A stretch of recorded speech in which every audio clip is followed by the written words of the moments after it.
Close your eyes and imagine. What if the things in life that cause us the greatest pain, the things that bring us grief, are challenges? Challenges designed to help us grow, to ultimately become what we were always meant to be. We feel like we've been buried, but what if, like a seed, we've been planted? And having been planted, we grow to become a mighty tree. Now, open your eyes. Open your eyes to this way of viewing life. Come with me as we explore your true, infinite, eternal nature. This is Grief to Growth, and I am your host, Brian Smith. Hey there, welcome to Grief to Growth, the podcast that helps you navigate through life's challenges while exploring who we are, where we came from, why we're here, and where we're going. I'm your host, Brian Smith, and whether you're tuning in for the first time or you're a longtime listener, I'm glad to have you with us. Today, we have a really enchanting guest. Her name is Jamie Inglett, and she's an intuitive healer, a teacher, an author, and the founder and CEO of Enchanting Earth, a gemstone jewelry and crystal shop. Now, Jamie had a spiritual awakening at a quartz mine in August of 2012, and since then, she's been on a mission to spread empowerment, love, and healing through the power of crystals. She has a master's degree in business administration and a successful banking career behind her, but she's dedicated herself now to her full passion of healing by crystals. So in this episode, we're going to explore the fascinating world of crystal healing and manifestation, and she'll share insights on how crystal healing works on a scientific level, how crystals can help you awaken your intuitive abilities and empower you to heal and to manifest your dream life. We'll also discuss the importance of purchasing crystals from a trusted and educated source and address some common misconceptions about crystal healing. So let's welcome to Grief to Growth, Jamie Inglett. Thank you so much for having me. Yeah, it's really great to have you here. I like to start, you said you had, I think, a spiritually transformative experience at a quartz mine. That sounds really interesting. So why don't we start there? Yeah, so I've always been attracted and loved crystals, but as I got older, I kind of got distracted and just went on with life. And then in my early 20s, my parents helped me reconnect with my childhood love of crystals. And we went on this quartz mining vacation with my family, my husband and my son, and then my parents and my brother. And it was a beautiful experience. So we got to go into different quartz mines in the area. If you've not been to Mount Ida area in Arkansas, it's a beautiful experience. You can go into a quartz mine and you just kind of pay an entry fee, and then you can mine as many pieces as you want.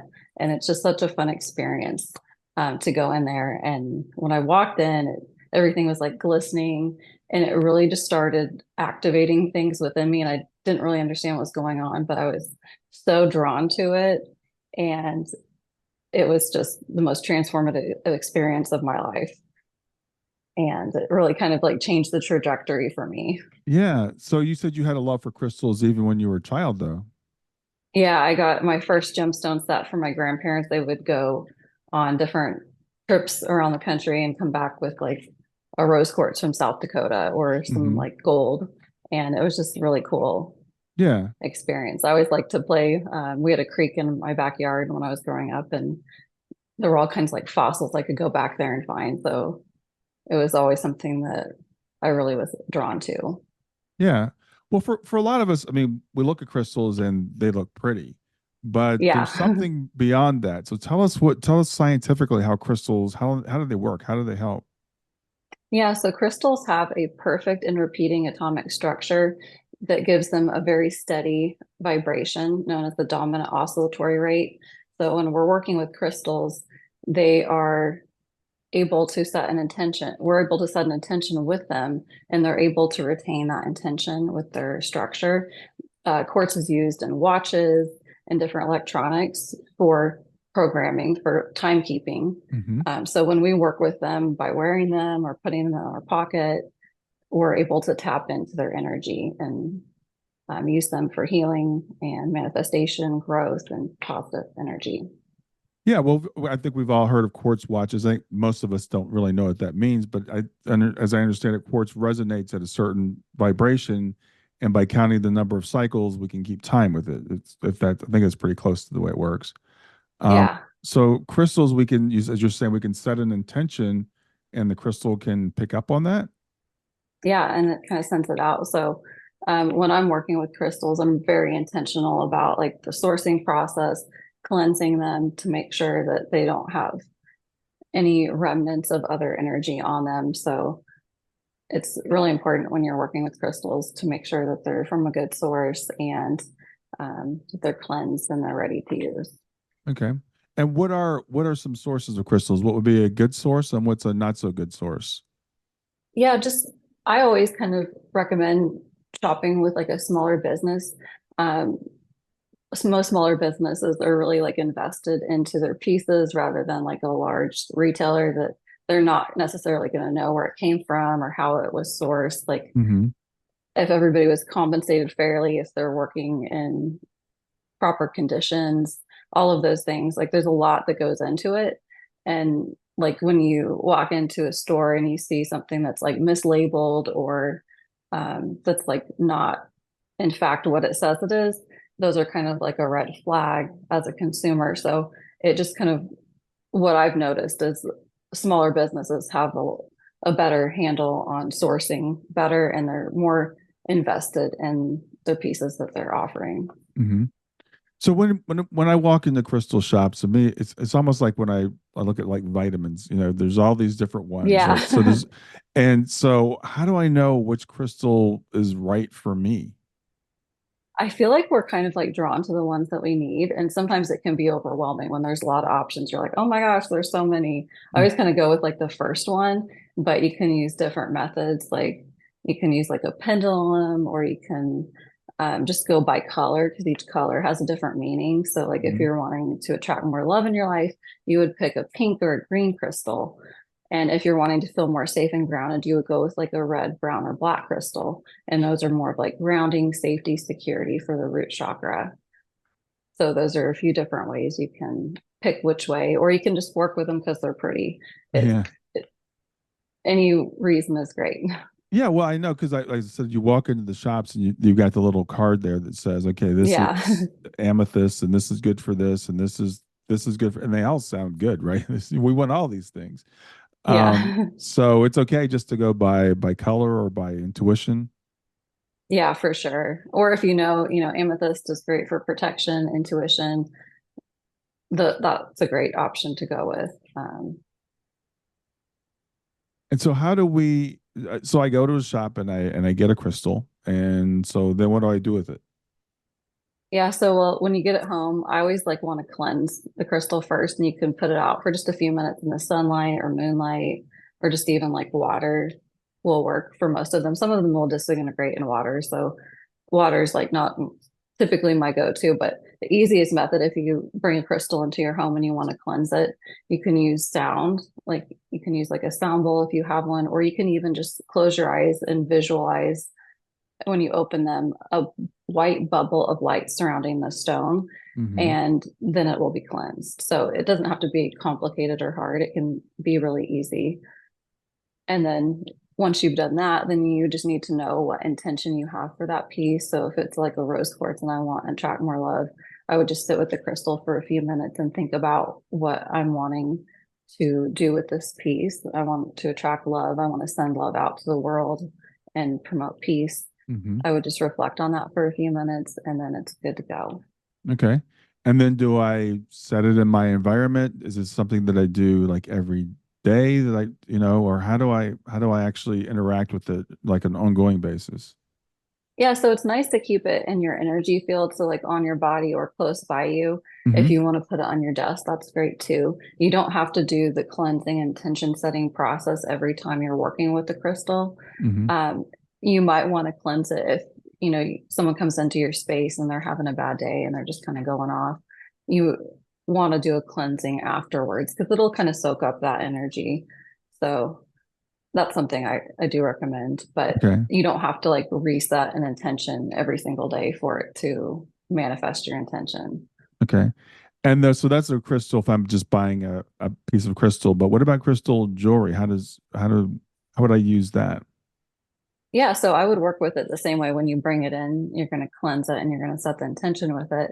And Mm-hmm. then jewelry is actually my favorite um, form of crystal to work with because you can put it on yourself, and then you've got that reminder, and you've got that energy in your field, that you're able to feel it, and then you can play with it.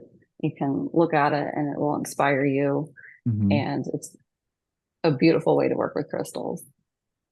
Yeah, it sounds like it's really interesting. So, Convenient.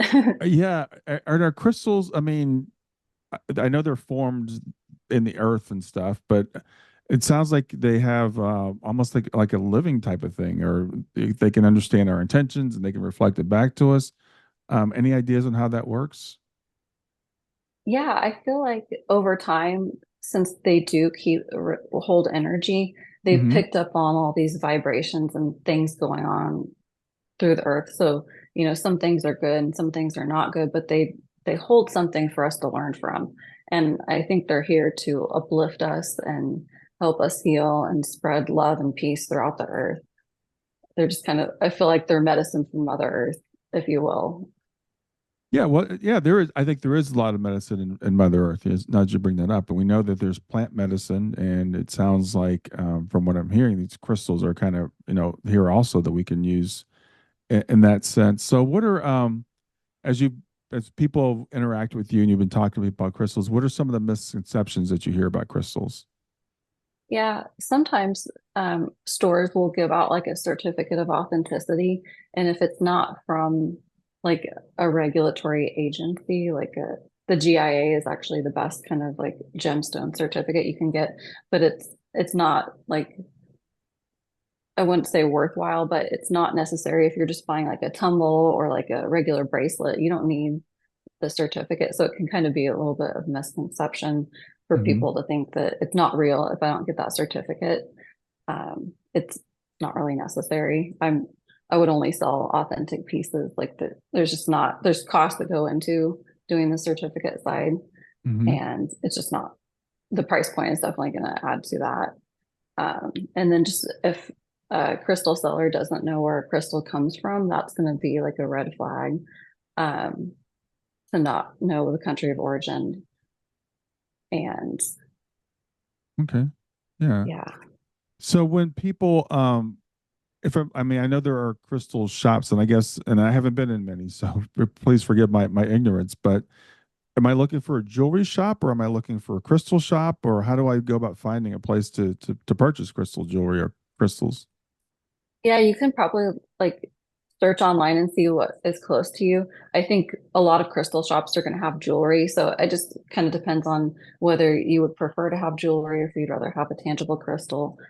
I think most crystal shops are going to have both, and then just kind of seeing what's in your area. Of course, there's going to be a lot of stuff online. I go live on Instagram and I teach and share our offerings. A lot of it, though, is teaching, and I've got like a lot of free resources on our website. So you don't have to make a purchase or invest any money in to learn about the pieces. So we've Hmm. got a lot of it just out there on our website, and then I'll go live to like teach and like show how to work with the different pieces that we offer. Now, I know you obviously think crystals are really important because you left a banking career to do this. So, what inspired you to make that change? Yeah, so I was still working in banking when I had my awakening. And then just over time, my desk grew to an office and it was filled with crystals, and people would always ask me about that.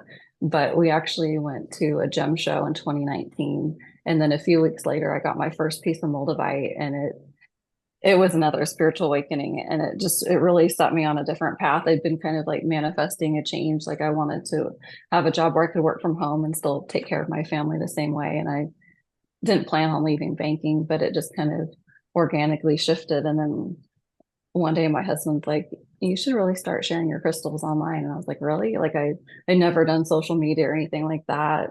Hmm. So it was all like super new to me. And I just started posting, and then people started engaging and interacting with me. And I was like, oh my gosh, people like crystals too. And like it just grew into this community, and it's been such a powerful experience. Yeah. So, tell me about your community because I know you do some online things with them. Tell me about what you do. Yeah, so I go live a few times a week, and I'll on Wednesday I do this like live where I kind of like showcase things and we just talk, and like there's no like purchasing. We'll talk about the metaphysical properties, and I'll go over like the scientific aspects of everything too. So like it's composed of this and it's sourced from here, just different facts that you can learn about them, and then the metaphysical properties. Hmm. And then it's really interactive. So our community is always chatting, and like it's become like a gathering of friends every time we go live. So it's every week, and then um, it's just a lot of fun. Yeah. So I probably ask you to name your favorite crystal, be like asking you to name your favorite child. But uh, what crystals, if you top five, top three, what are the top ones that you are attracted to? Yeah, moldavite has to be up there just for how it's changed my life specifically. I love amethyst, rose quartz, all of the basic crystals. I also like rhodochrosite and Larimar, some of my top favorites, Okay. but I could list them all. Yeah. They're all beautiful. Yeah. And so about pricing on crystals. I mean, if I spend a lot of money, am I getting a more powerful crystal or a better crystal, or how does that work? Not necessarily. Price does become a factor when we're looking at rarity and quality. So Hmm. it does play a factor, but I have seen things online that are very, very expensive price point, and they might be fake. They might be treated and not disclosed. So it doesn't always play into it, but the higher quality and more rare pieces are going to be more expensive. But you don't have to spend a lot to get a good piece. A larger crystal does have a larger energy field, but if getting a crystal into your life means grabbing a few tumbles, that's where you should start. That's a great start. That was my start. Like you don't need like a cathedral Hmm. to change your life. You can get a rose quartz tumble, an amethyst tumble, and start right there. So when you're talking about tumble, you're talking about a small piece that would be something you get to Yeah, sit on your desk or something. And I know I've for seen sure. people with amethysts that are like 4 feet tall. Um, Yeah. so we don't necessarily need that to get the benefits of a crystal. No, no, you just start with what you're drawn to. I feel like you're going to be drawn to a specific crystal for a reason, and just go with that. It's going to be exactly what you need. Okay. And what is Crystal Creed? Crystal Creed is my book. I wrote that after working with crystals for 10 years and Okay. kind of going through this journey offline by myself. Now, today, we've got a lot of crystal resources available online, lots of communities, Right. but back then there wasn't a lot. So I wrote this book um, for myself back then, for my Hmm. community, for people that are starting their journey and don't know where to start. It takes you through every single step from how they're formed, the chakras, how to use them in meditation, and then also the crystal properties. Okay. Okay. Um, so I know a lot of people were thinking about manifestation. We're thinking about setting intentions and things like that. So that's become, a language that everybody's kind of gotten used to. Yeah. How does crystals how would crystals play into that? Yeah. Crystals are the way I look at them, when you bring them into your energy field, they're going to help raise like your frequency, your energy, your vibration, and it's going to put you at a match for different experiences, different people, different things are going to be drawn to you because you're working with this new energy. And I've had nothing but beautiful experiences with working with crystals. I used to suffer from like night terrors and just all of these things that everybody else probably goes through too. But Hmm. crystals really, they bring protection, they bring good energy. So I'm thinking about my living space because you mentioned night terrors. So do you have crystals in your bedroom for that, and different crystals in your office for different things, or do you? I know you said you like the jewelry because you can carry that with you. So what are some other places that people might put their crystals? Yeah, I love to put black tourmaline at the front door. That's a great way to cleanse and purify and also protect your space. Putting it in your entryway and like at your home entry points, Hmm. putting protective crystals in your bedroom if that's an issue that you have. Um, Filling it with things like amethyst, tourmaline. I have some what's called blue scheelite. It's really soothing and calming. I have that on my bedside. I haven't had night terrors for years and years. Like it's been a long time Hmm. since I started working with crystals. I've really just completely transformed everything about how my life was before. Yeah, yeah. So we can put them in various places for different things. And do you cover some of that in your book, or can I learn more about that in your community? Yeah, yeah, absolutely. Both places on my site, on Instagram, and then in the book we have a chapter on feng shui, so you can kind of like map out where you want to put certain pieces to bring good energy, like putting different crystals in your dining room are going to help with digestion and just promote harmony as you're eating with your family and things like that. Wow. Okay. So where can people find out more about you, about what you do? You mentioned your book, so where can we get your book? You can get my book on my website, enchanting-earth.com. You can get it on Amazon, Barnes and Nobles, and obooks.com. Okay. And you said you also have an Instagram. So is that Enchanting Earth also? Yeah, Enchanting Earth Co. on Instagram. I think TikTok and Facebook too. Okay. But Awesome. Instagram is where our community, where we go live. I don't do lives on the other platforms right now.